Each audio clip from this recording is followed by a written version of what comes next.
ഇന്ന് December 21 9 OTT അപ്ഡേറ്റുകൾ വന്നിരിക്കുകയാണ്. മലയാളത്തിൽ നിന്നും ഈ ആഴ്ച ഒന്നിലധികം സിനിമകളാണല്ലോ OTT റിലീസ് ചെയ്തത്. സൈൻ അപ്ലൈയിലൂടെ OTT റിലീസ് ചെയ്ത മലയാളം സിനിമകളിൽ ഒന്നാണ് പാലും പഴവും. സിനിമ ഇന്നലെ OTT റിലീസ് ആയിരിക്കുകയാണ്. മീര ജാസ്മിനാണ് സിനിമയിലെ നായിക. നിങ്ങൾ സിനിമ കണ്ടിട്ടുണ്ടെങ്കിൽ അഭിപ്രായങ്ങൾ പറയൂ.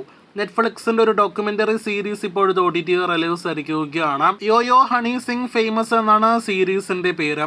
നേരത്തെ തമിഴിൽ നിന്നും തിയേറ്ററുകളിലേക്ക് എത്തിയ നിറങ്ങൾ 3 എന്ന സിനിമ ഇപ്പോഴത്തെ OTT റിലീസ് ആയിരിക്കുകയാണ്. സിംപ്ലി സൗത്ത് ഒപ്പം തന്നെ അഹാദ് തമിഴ് OTT പ്ലാറ്റ്ഫോമുകളിലൂടെയാണ് സിനിമ റിലീസ് ചെയ്തിരിക്കുന്നത്. ബീസ്റ്റ് ഗെയിംസ് എന്ന ആമസോൺ പ്രൈമിന്റെ സീരീസ് കൂടി OTT റിലീസ് ആയിരിക്കുകയാണ്. ഇംഗ്ലീഷ് ഭാഷയിലാണ് സീരീസ് ലഭ്യമാക്കിയിരിക്കുന്നത്. ഒരു ഹിന്ദി സീരീസായ മൂൺ വോക്ക് ഇപ്പോഴത്തെ ജിയോ സിനിമ OTT പ്ലാറ്റ്ഫോമിലൂടെ OTT റിലീസ് ആയിരിക്കുകയാണ്. 6ാമത്തേത് ഈ ആഴ്ച OTT റിലീസ് ചെയ്തൊരു അന്യഭാഷാ സിനിമയുടെ അപ്ഡേറ്റ് ആണ്. സീബ്ര എന്നാണ് സിനിമയുടെ പേര്. നേരത്തെ തെലുഗു ഭാഷയിൽ അഹാദ് തെലുഗു OTT പ്ലാറ്റ്ഫോമിൽ റിലീസ് ചെയ്ത സിനിമ ഇപ്പോഴത്തെ തമിഴ് ഭാഷയിൽ കൂടി ലഭ്യമാണ്. മലയാളത്തിൽ നിന്നും 2 സുരാജ് വെഞ്ഞാറമൂട് സിനിമകളാണല്ലോ ഈ ആഴ്ച OTT ലഭ്യമായത്. അതിലൊരു സിനിമ മുറ എന്ന സിനിമയാണ്. ആമസോൺ പ്രൈമിലൂടെ ഇപ്പോൾ സിനിമ ലഭ്യമാണ്. നേരത്തെ തിയേറ്ററുകളിലേക്ക് എത്തിയ സിനിമ നല്ല അഭിപ്രായങ്ങൾ നേടിയെടുത്ത മലയാളം സിനിമ കൂടിയാണ്.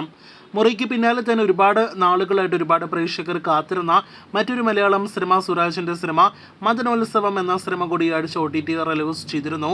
ആമസോൺ പ്രൈമിലൂടെയാണ് മദനോത്സവം OTT റിലീസ് ചെയ്തിരിക്കുന്നത്. 2023 വിഷുക്കാലത്ത് തിയേറ്ററുകളിലേക്ക് എത്തിയ സിനിമ കൂടിയാണ് മദനോത്സവം. വീഡിയോയിലെ അവസാനത്തെ അപ്ഡേറ്റ് പുഷ്പ 2വിനെ കുറിച്ചാണ്. അല്ലു അർജുൻ നായകനെത്തിയ പുഷ്പ 2വിന്റെ മലയാളം ഉൾപ്പെടെയുള്ള ഭാഷാ പതിപ്പുകൾ ഇപ്പോഴത്തെ ലീക്കാക്കപ്പെട്ട് കൂടുതൽ പ്രേക്ഷകരിലേക്ക് എത്തപ്പെട്ടിരിക്കുകയാണല്ലോ.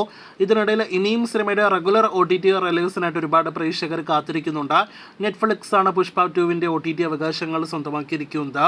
സിനിമയുടെ OTT റിലീസ് തിയേറ്ററുകളിലേക്ക് എത്തിയ 56 ദിവസങ്ങൾക്ക് ശേഷം മാത്രമേ ഉള്ളൂ എന്ന് മൈത്രി മൂവി മേക്കേഴ്സ് ഒരിക്കൽ കൂടി കൺഫേം ചെയ്തിരിക്കുകയാണ്. അപ്പോൾ ജനുവരി അവസാനത്തോടെ മാത്രമേ സിനിമ നെറ്റ്ഫ്ലിക്സിലൂടെ OTT റിലീസ് ചെയ്യുകയുള്ളൂ. അപ്പോൾ പാൻ ഇന്ത്യൻ ഭാഷകളിൽ OTT റിലീസിനൊരുങ്ങുന്ന പുഷ്പ 2വിനായിട്ട് കാത്തിരിക്കാം.